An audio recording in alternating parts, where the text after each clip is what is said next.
Assalamualaikum warahmatullahi wabarakatuh. Selamat pagi teman-teman. Salam sehat untuk kita semua. Kembali lagi bersama saya Siska Febrina Fauziah. Dan pada video kali ini saya akan menyampaikan materi tentang penerapan anatomi dan fisiologi sistem tubuh manusia dalam ruang lingkup kebidanan. Nah, konsep anatomi dan fisiologi yang berkaitan erat dengan ruang lingkup kebidanan adalah periode obstetri, dimulai dari kehamilan, persalinan, nifas, dan juga masih banyak aspek lainnya yang saling berkaitan. Pada kesempatan kali ini kita akan bahas terlebih dahulu terkait siklus menstruasi. Nah, siklus menstruasi di setiap wanita ini terbagi menjadi dua fase. Ada fase folikular dan juga fase luteal. Nah, teman-teman, banyak perubahan yang terjadi dalam siklus menstruasi ini ya. Di fase folikular atau pematangan folikel ini dimulai dari pelepasan GnRH ya, hormon gonadotropin releasing hormone di hipotalamus ini akan menstimulasi pengeluaran hormon FSH dan LH. Nah, begini kadar hormon FSH dan LH dalam tubuh ya. Gitu. Nah, ini hormon ini berpengaruh terhadap pertumbuhan dan pematangan folikel. Nah, folikel itu sendiri adalah cikal bakal dari sel telur. Ya, kemudian folikel ini akan memproduksi hormon estrogen. Ya, hormon estrogen ini levelnya seperti ini ya, hormon estrogen. Gitu. Semakin meningkat gitu ya. Nah, pengaruh dari hormon estrogen ini target sasarannya adalah endometrium. Jadi dinding endometrium ini akan menebal karena penambahan jumlah sel atau disebut juga dengan istilah proliferasi gitu. Nah, kemudian pada waktu tertentu terjadi lonjakan hormon LH. Yang pink ini ya, terjadi lonjakan hormon LH. Nah, lonjakan hormon LH atau LH surge ini akan menyebabkan terjadinya ovulasi. Ovulasi itu adalah pelepasan sel telur dari folikelnya ya, dilepaskan dari ovarium menuju ke tuba untuk diteruskan ke uterus gitu ya. Nah, pada peristiwa ovulasi ini ya, ada dua produk ya. Yang pertama adalah sel telurnya, kemudian ada corpus luteum. Kenapa disebut corpus luteum? Karena berwarna kuning. Nah, corpus luteum inilah yang kemudian menghasilkan hormon estrogen dan progesteron. Ini tujuannya adalah untuk mempertahankan supaya mempersiapkan jika terjadi pembuahan yang dilanjutkan menjadi kehamilan. Nah, progesteron ini akan mempertahankan endometrium, kemudian menyebabkan terjadinya penebalan dinding endometrium, penebalan sel, atau disebut juga dengan fase sekresi. Kalau tadi proliferasi itu adalah penambahan jumlah selnya, kalau sekresi itu ya, ini adalah penebalan selnya yang sudah banyak kemudian jadi tebal gitu. Jadi proses penebalan. Nah, ini adalah tujuannya untuk mempersiapkan dinding endometrium jika terjadi pembuahan sudah siap untuk implantasi plasenta. Kalau tadi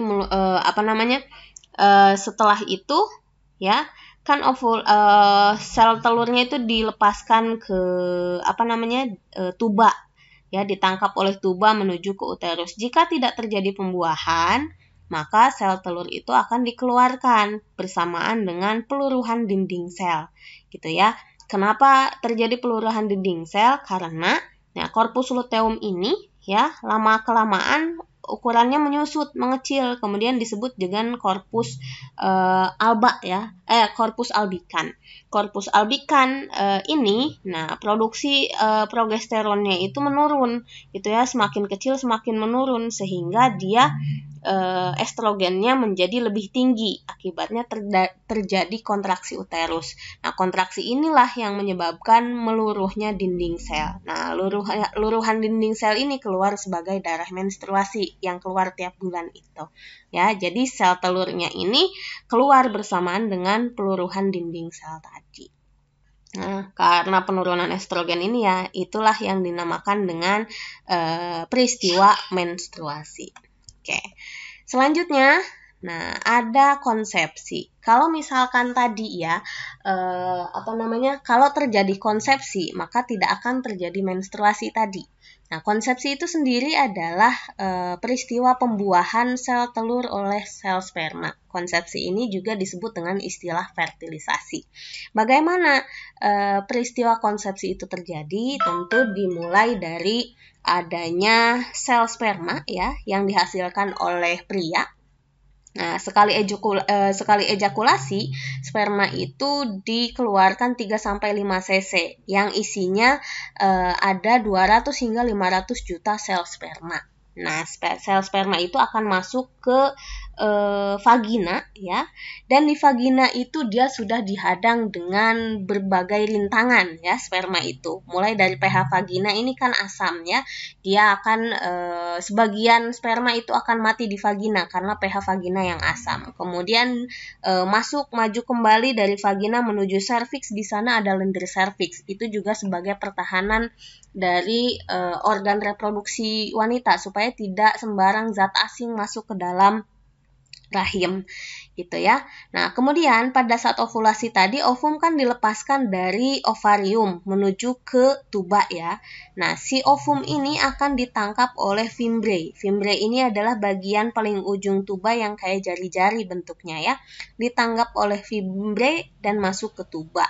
Nah, si ovum ini jalan sambil mengeluarkan sinyal-sinyal ya. Sinyal-sinyal itu ditangkap oleh sperma yang tadi sudah masuk nih dari serviks ya, sudah tembus lendir serviks dan sisa tinggal sebagiannya sperma gitu ya masuk di kavum uteri menangkap sinyal. Oh, tahu si sel telur itu ada di mana.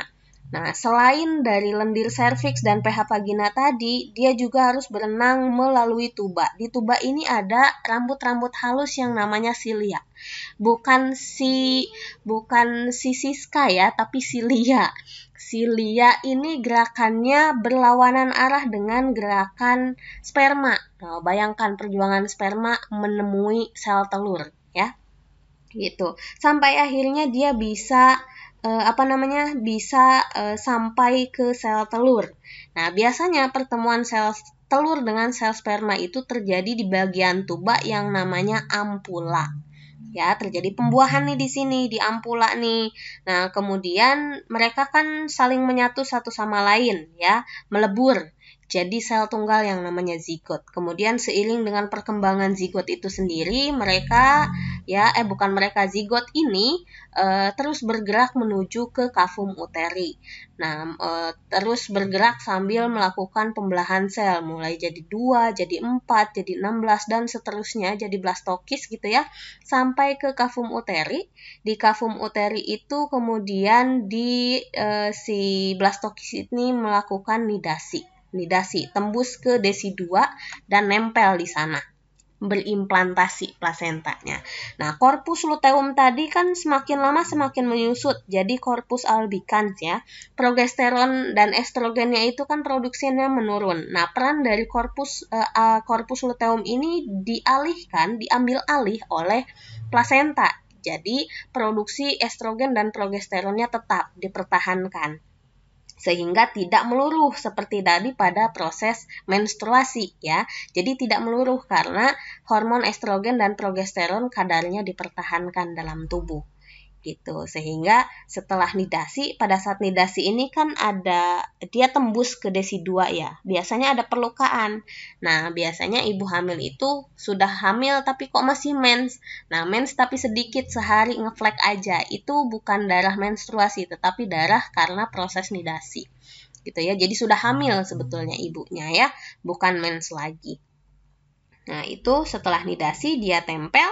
Nah, di sanalah janin kemudian mulai berkembang, itu namanya peristiwa kehamilan ya, dilanjutkan dengan peristiwa kehamilan. Kalau tadi kan meluruh ya, menstruasi, tapi karena dipertahankan si kadar estrogen dan progesteronnya, akhirnya dilanjutkan menjadi peristiwa kehamilan. Nah, itu konsepsi teman-teman. Oke. Nah, selanjutnya kita bahas kehamilan. Nah, sebelum kita bahas lebih lanjut tentang kehamilan nih ya, yang harus jadi catatan teman-teman, usia kehamilan itu dihitung bukan dari waktu ibu dan bapak, laki-laki dan perempuan itu melakukan hubungan seksual, bukan. Ya, tetapi dihitung dari hari pertama head terakhir. Jadi, kalau teman-teman pernah nonton berita ya, gosip ya, yang minta tes DNA gitu ya, tes DNA karena nikahnya baru 6 minggu tapi kok usia kehamilannya sudah 8 minggu gitu. Kenapa? Bukan berarti ketemu pria yang lain, karena usia kehamilan itu tidak dihitung dari waktu berhubungan seksual, tetapi dihitung dari hari pertama head terakhir. Jadi masih mungkin, tapi nggak jauh banget gitu ya rentangnya. Nah, kemudian kalau terjadi kehamilan, nanti tentu akan ada proses pertumbuhan dan perkembangan janin. Nih, bisa dilihat teman-teman di gambar ini ya, mulai dari 1 bulan dia kecil sekali, kayak kecebong gitu ya. Kemudian 2 bulan dia tambah besar, 3 bulan tambah besar, 4 bulan, 5 bulan, seterusnya sampai 9 bulan. Nah, pertumbuhan dan perkembangan ini yang menyebabkan terjadinya perubahan anatomi dan fisiologi pada tubuh ibu. Apa saja yang perubahan yang terjadi? Yang pertama, uterusnya membesar. Kenapa? Karena akan menyesuaikan dengan ukuran janin. Ya, bayangkan uterus itu yang sebesar telur ayam kampung, dia membesar sampai ukuran bayi yang sebesar itu. Gitu ya. Ketika selain uterus yang membesar, apalagi yang membesar? Payudara. Payudara juga membesar. Kenapa? Untuk mempersiapkan proses menyusui setelah nanti melahirkan. Subhanallah ya, Masya Allah ya, dipersiapkan sedemikian rupa gitu kelahiran seorang janin. Itu payudara juga membesar, baik pertambahan sel maupun pembesaran selnya itu sendiri gitu ya di sana. Kemudian dengan berkembangnya janin, bertumbuh dan berkembangnya janin, ini kan uterusnya yang tadinya di rongga panggul, dia pindah ke rongga abdomen. Nih, rongga panggul tuh di bawah ya, karena semakin lama semakin besar, nggak cukup lagi nih di rongga panggul. Akhirnya dia pindah, naik ke rongga abdomen. Nah, setelah naik itu, nah teman-teman bisa lihat yang tadinya lurus ya, punggungnya lurus, biasa aja gitu ya. Lama-lama semakin melengkung. Dan udah lordosis, hiperlordosis. Nah, ini juga ada tujuannya. Ini sebagai adaptasi untuk menjaga kesetimbangan tubuh ibu. Jadi jalannya nggak sempoyongan. Kalau dia masih begini, terus perutnya gede ke depan, pasti jalannya sempoyongan. Makanya tubuh melakukan penyesuaian dengan tulang belakangnya jadi hiperlordosis. Lordosisnya kelebihan gitu ya. Jadi lekukan pinggul ke bokongnya itu jadi lebih tajam gitu ya. Itu hiperlordosis. Nah, pembesaran janin ini juga akan menyebabkan edema pada kaki, bengkak pada kaki. Kenapa? Karena ada penekanan gitu ya, sehingga sirkulasi cairan interstisialnya itu menjadi terhambat. Tapi pada daerah tungkai saja itu normal ya, karena ada penekanan beban janin ke bagian tungkai. Sementara kalau udim anasarka atau bengkak keseluruhan tubuh itu merupakan salah satu tanda bahaya kehamilan. Jadi yang normal itu bengkaknya kalau di kaki aja, karena beban janin tadi. Tapi kalau keseluruhan itu adalah salah satu tanda bahaya kehamilan. Ya. Nah, selanjutnya selain udim pada kaki ya, karena pembesaran uterus ini, maka ada yang namanya peregangan otot dan kulit. Ya jelas ya, nanti perutnya yang tadinya kecil begini meregang gitu ya. Jadi otot dan kulitnya itu meregang. Makanya pada ibu hamil itu biasanya ada kulitnya pecah-pecah. Namanya striae gravidarum. Biasanya warnanya merah kecoklatan atau ada yang putih, itu namanya striae alba, gitu ya. Nah, itu adalah peregangan otot dan kulit karena pembesaran janin. Nah, selanjutnya pembesaran janin juga ini menyebabkan penekanan pada rektum dan kandung kemih.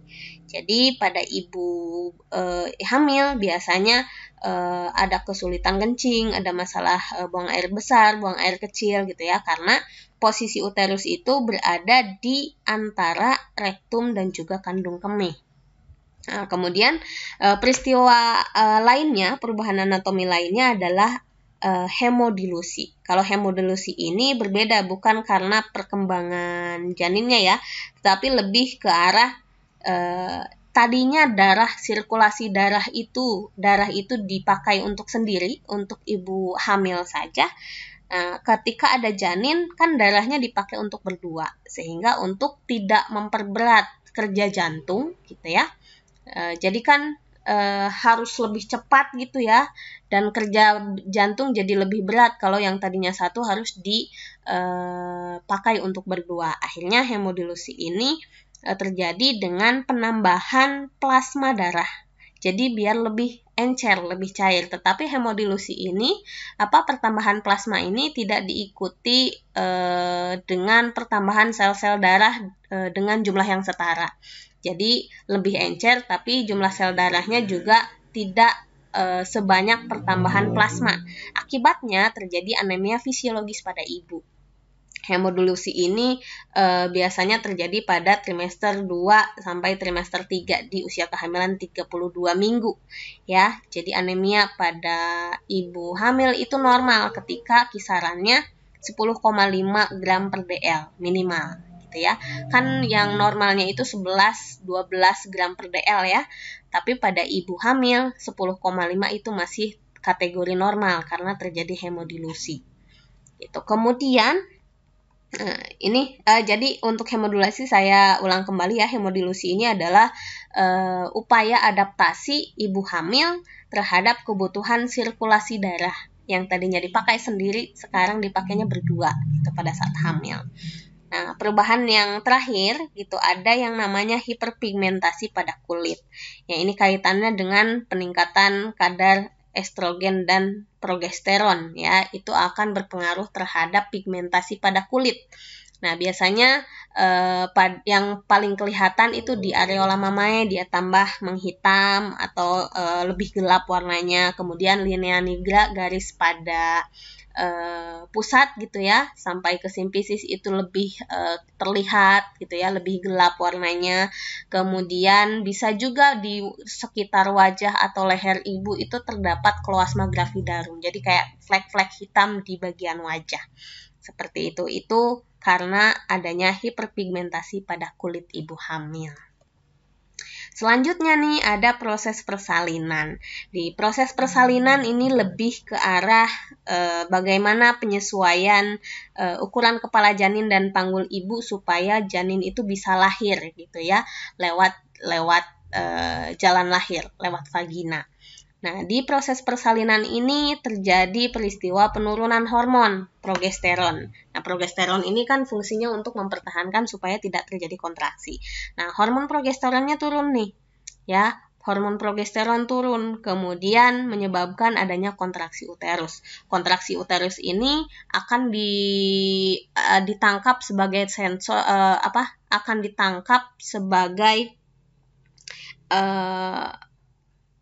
isyarat gitu ya ke otak kita, oh ini sudah mau proses persalinan. Nah, ada umpan balik untuk koreksi ya, ditambah lagi kontraksi uterusnya sehingga lebih kuat. Nah, kontraksi uterus ini diperlukan untuk supaya janin itu turun ke dasar panggul ya. Jadi ketika ada kontraksi uterus ini menyebabkan penurunan kepala janin. Nah, pada proses persalinan ya, terjadi penyesuaian ukuran kepala janin dan panggul ibu. Nah, kemudian ada juga yang namanya gerakan kardinal ya, mulai dari penurunan kepalanya masuk PAP atau pintu atas panggul, disebut juga dengan istilah engagement. Kemudian fleksi ya, terjadi putaran paksi dalam, kemudian ekstensi, ini adalah untuk menyesuaikan dengan jalan lahir ya. Nah, sementara ekspulsi itu untuk mengeluarkan badan bayi secara keseluruhan. Nanti kita akan lihat secara lebih jelas di video persalinan ya, di slide berikutnya. Nah, selain ada gerakan kardinal, juga ada peregangan otot-otot jalan lahir. Yang paling kelihatan itu adalah peregangan otot vagina, yang tadinya dia lubangnya sedikit sempit gitu ya, kecil gitu ya. Sementara pada proses persalinan membesar sedemikian rupa, meregang sedemikian rupa sebesar ukuran bayi gitu ya. Nah, kemudian setelah bayi lahir gitu ya, terjadi proses pelepasan plasenta. Ya, plasentanya kan si uterusnya kan terus berkontraksi, yang tadinya nempel akhirnya dia jadi lepas gitu ya. Nah, kemudian yang terakhir yang perlu diperhatikan oleh teman-teman sekalian, ada istilahnya sirkulasi darah janin. Ada perbedaan antara peredaran darah janin sebelum dan sesudah lahir. Nah, ini harus teman-teman perhatikan ya. Nah, selanjutnya mari kita lihat video persalinan berikut ini, teman-teman ya, untuk untuk memahami tadi gerakan kardinal. Kita mulai dari awal ya. Nah, ini pada proses persalinan. Nah, kontraksi itu menyebabkan penurunan bagian janin. Nah, penekanan kepala ini di serviks menyebabkan pembukaan serviks. Jadi ada pembukaan, ada pengeluaran lendir darah juga biasanya, ya. Nah, ini adalah mulesnya, ya, ada kontraksi nih. Kontraksi menekan bagian tulang belakang juga ya.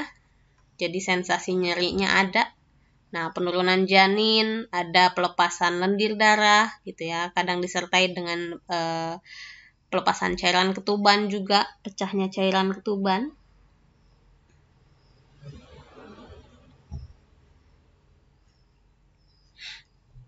Oke, dan ini yang dinamakan penurunan kepala janin, kemudian fleksi.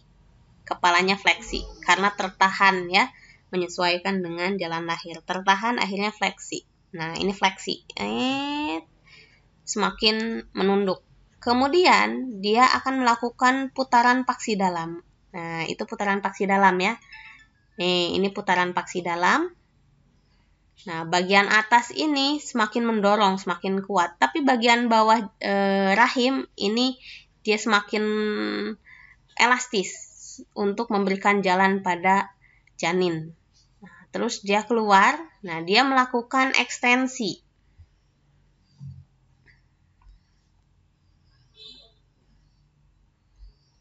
Nah, ini ekstensi supaya keluar. Kita lihat lagi dari samping ya. Nah, kita akan lihat dari samping nih. Dia melakukan ekstensi. Kenapa ekstensi? Karena jalan lahir itu tidak lurus seperti pipa ya. Dia melengkung seperti ini. Seret, seret gitu ya. Sehingga si janin ini akan menyesuaikan. Tadinya dia fleksi, sekarang dia harus ekstensi untuk mengeluarkan kepalanya. Nah, kemudian ada sutura-sutura. Ini teman-teman bisa lihat ya. Ini namanya sutura. Yang tadinya dia ada celah-celah ya, dia akan semakin merapat untuk menyesuaikan dengan ukuran panggul ibu, ukuran jalan lahir ibu. Ya, mohon maaf iklan dulu. Nah, ini dia lakukan ekstensi untuk mengeluarkan kepalanya. Seret gitu ya. Nah, sesudah keluar, dia akan melakukan putaran paksi luar. Nah, itu tadi, putaran paksi luar itu adalah untuk mengembalikan posisi, menyesuaikan lagi dengan posisi punggungnya. Gitu ya, kan posisi punggungnya miring.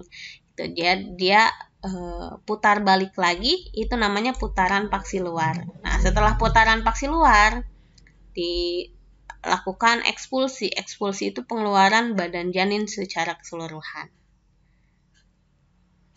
Oke.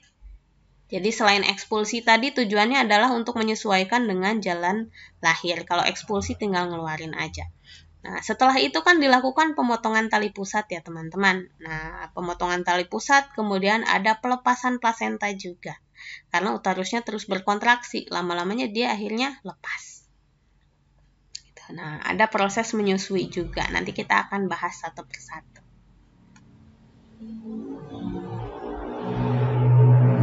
Oke. Nah, itu tadi video persalinan ya, teman-teman. Nah, sekarang kita lanjut ke sirkulasi darah janin. Sebelum ke janin, ya, kita lihat dulu peredaran darah orang dewasa. Kalau peredaran darah orang dewasa, ya, darah dari tubuh bagian bawah ini akan dibawa oleh vena cava inferior, darah dari tubuh bagian atas dibawa oleh vena cava superior, nanti akan bertemu di atrium dextra. Ya, di atrium dextra atau atrium serambi kanan. Ya, dari serambi kanan dia akan dilanjutkan ke ventrikel kanan. Dari ventrikel kanan baru dipompakan ke paru-paru. Ya, melalui arteri pulmonalis gitu ya. Dibawa ke paru-paru untuk dilakukan pertukaran oksigen dan CO2. Nah, darah yang sudah kaya akan oksigen baru dibawa kembali ke jantung melalui vena pulmonalis, baik kiri dan kanan. Dia akan bertemu di atrium sinistra. Di atrium sinistra, ini darah dilanjutkan ke ventrikel sinistra atau ventrikel kiri, baru dipompakan ke seluruh tubuh melalui aorta, baik ke bagian tubuh atas ataupun bawah. Nah, itu ya proses peredaran darah pada orang dewasa. Sementara pada janin, paru-parunya kan belum berisi udara, belum belum ada udara pada saat janin dalam rahim. Jadi masih isinya cairan. Sehingga ada beberapa penyesuaian di janin itu dengan adanya bagian-bagian yang saya lingkari. Di sini ada vena umbilicalis, arteri umbilicalis, kemudian ada ductus venosus, ada foramen ovale, ductus arteriosus, dan juga ada vena pulmonalis. Oh sorry, bukan vena pulmonalis ya, vena pulmonalis ini memang ada. Sorry, ini tanpa yang ini ya. Nah, kenapa harus ada bagian-bagian yang saya lingkari? Karena janin itu kan memperoleh oksigen dan sari-sari makanan lewat plasenta. Jadi dikasih dari ibunya, belum mandiri gitu ya.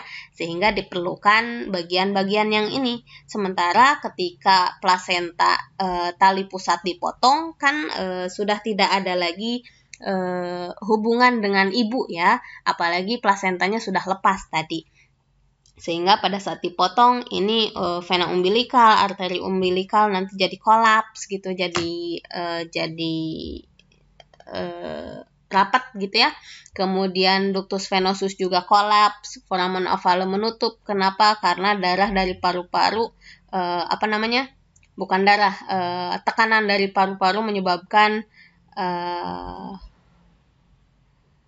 ductus arteriosus ini kolaps ya, karena perbedaan tekanan di paru-paru sebelum dan setelah lahir. Kemudian dari ventrikel kiri ini nanti ventrikel kanan nanti darah masuk ke paru-paru, pergantian oksigen. Nah, darah dari paru-paru kan jadi banyak ya. Setelah melakukan pernafasan sendiri, akhirnya darah yang masuk ke serambi kiri ini jadi banyak dan menekan foramen ovale sehingga menutup. Kemudian terjadilah sirkulasi darah pada bayi itu seperti orang dewasa setelah melahirkan. Gitu ya, itu untuk sirkulasi darah janin. Nah, selanjutnya ada masa nifas. Di masa nifas ini ada beberapa peristiwa. Salah satu diantaranya ada involusi uterus. Involusi uterus itu adalah uterusnya kembali ke ukuran semula.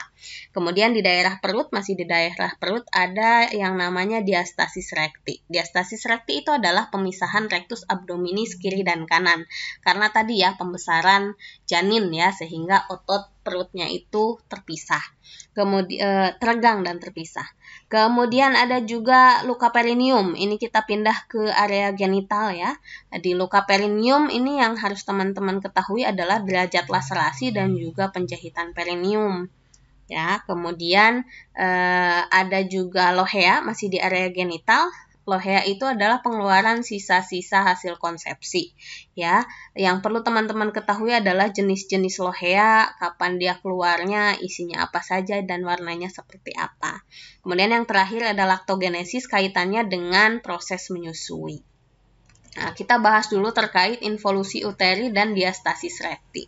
Nah, involusi uteri sendiri tadi maknanya adalah kembalinya uterus ke ukuran semula. Nah, biasanya segera setelah bayi lahir, TFU-nya itu setinggi sepusat ya.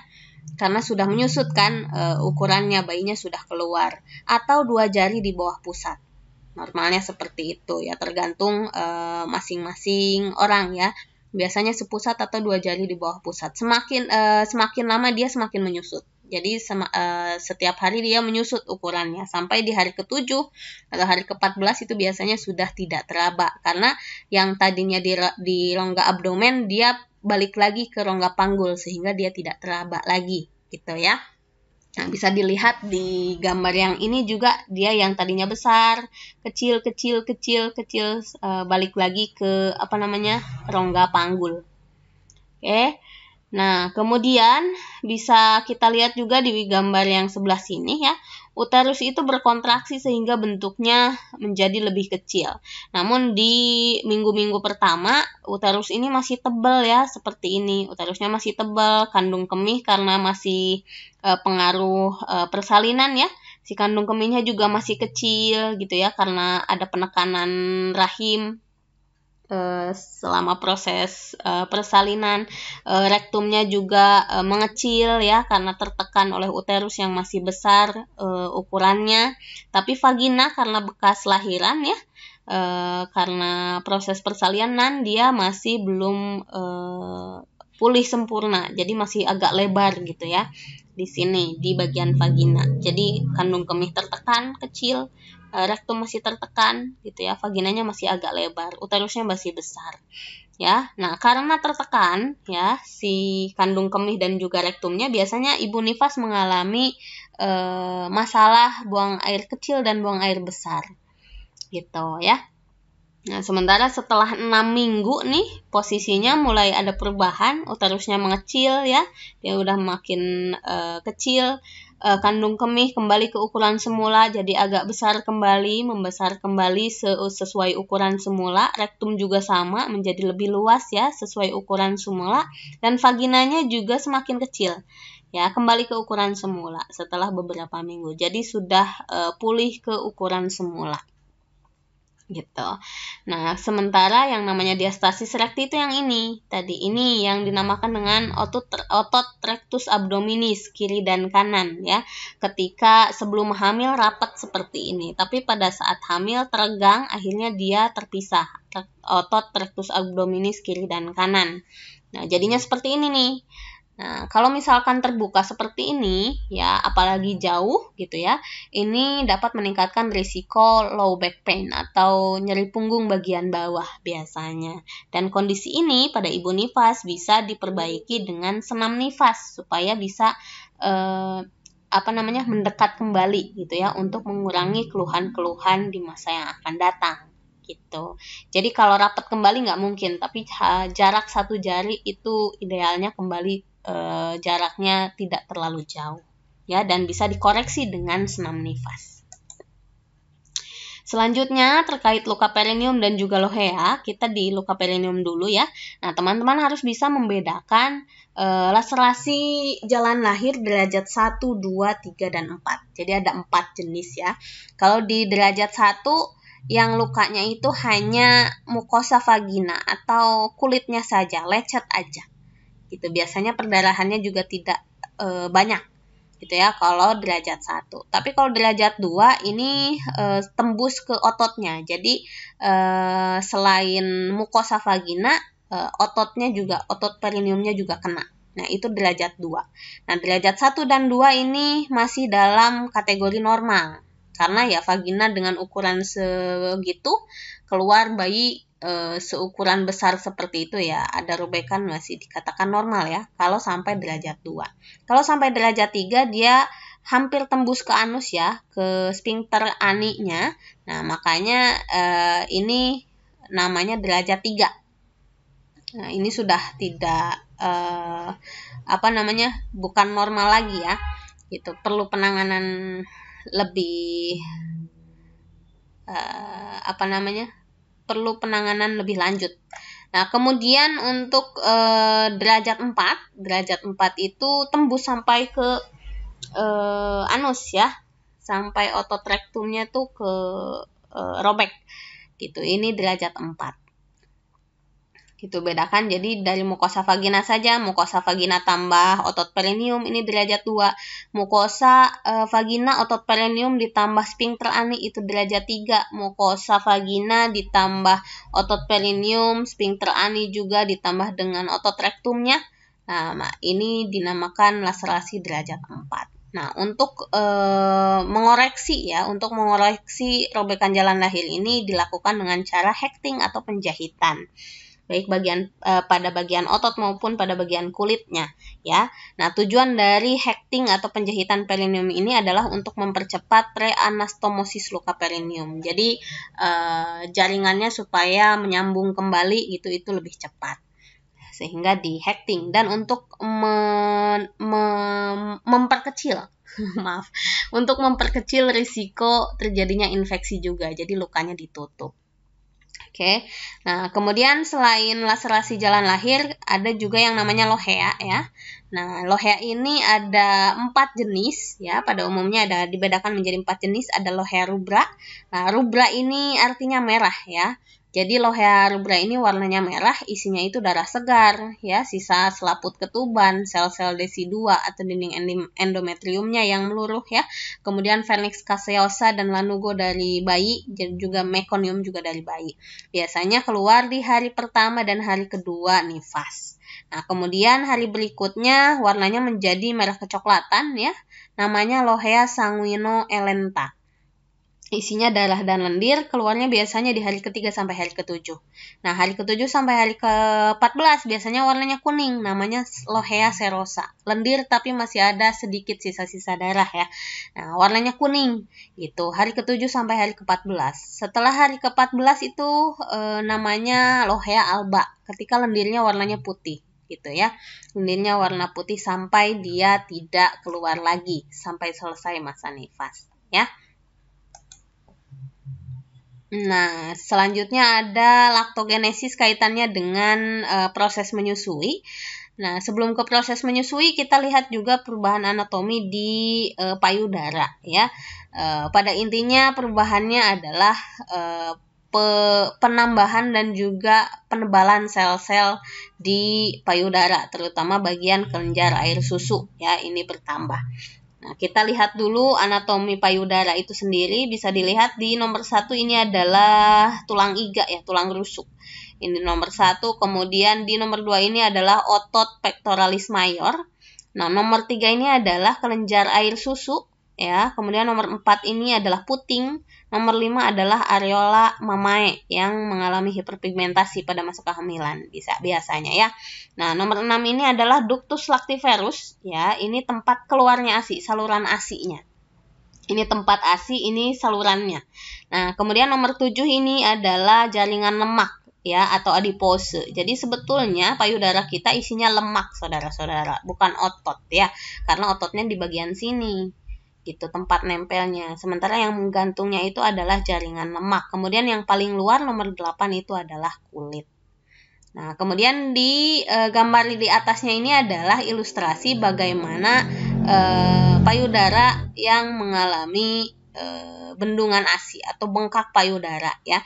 Kalau bengkak payudara biasanya terjadi pada hari ketiga masa nifas, di mana pada waktu tersebut terjadi produksi ASI besar-besaran karena hormon persalinannya sudah menurun gitu ya. Nah, yang terjadi adalah kelenjar-kelenjar ASI-nya ini penuh, sangat penuh gitu. Pada kondisi normal ini masih firm atau masih kenyal ya, tanpa disertai rasa sakit. Kalau ini udah kenceng, dia sakit kalau disentuh biasanya ya. Nah, ini udah bengkak. Nah, cara penanganannya karena yang bengkak itu bukan pada area lainnya ya.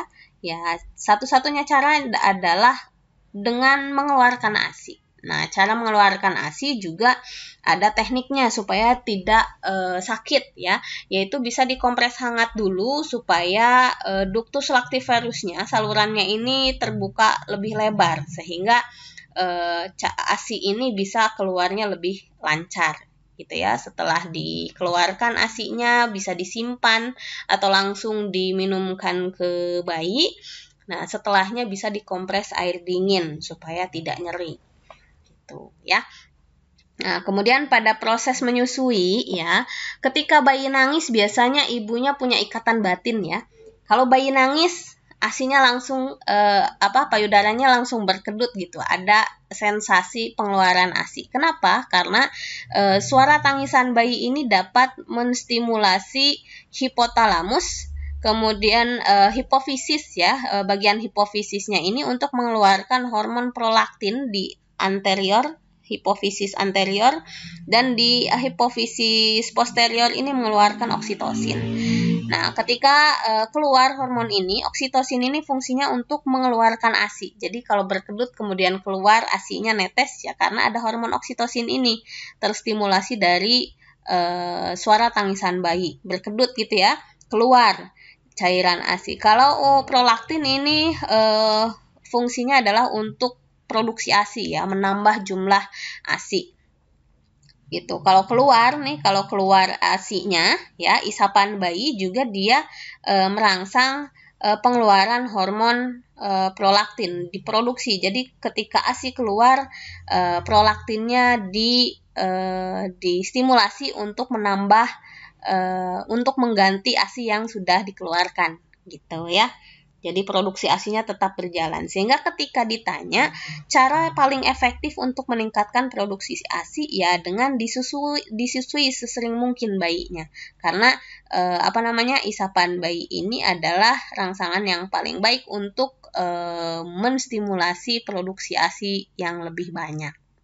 Gitu ya, itu untuk laktogenesis. Dan sekian teman-teman ya materi terkait penerapan anatomi dan fisiologi tubuh manusia dalam ruang lingkup kebidanan.